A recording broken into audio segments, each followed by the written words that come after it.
ஆண்டவன் உலகத்தின் முதலாளி, அவனுக்கு நான் ஒரு தொழிலாளி. அன்னை உலகின் மடியின் மேலே அனைவரும் எனது கூட்டாளி. அதை கொண்டு சிறப்புடன் வாழும் இலக்கணம் படித்தவன் தொழிலாளி. இருப்பதை கொண்டு சிறப்புடன் வாழும் இலக்கணம் படித்தவன் தொழிலாளி.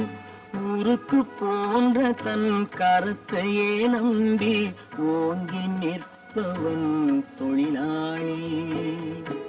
ஆண்டவன் உலகத்தின் முதலாளி, அவனுக்கு நான் ஒரு தொழிலாளி. அன்னை உலகின் மடியின் மேலே அனைவரும்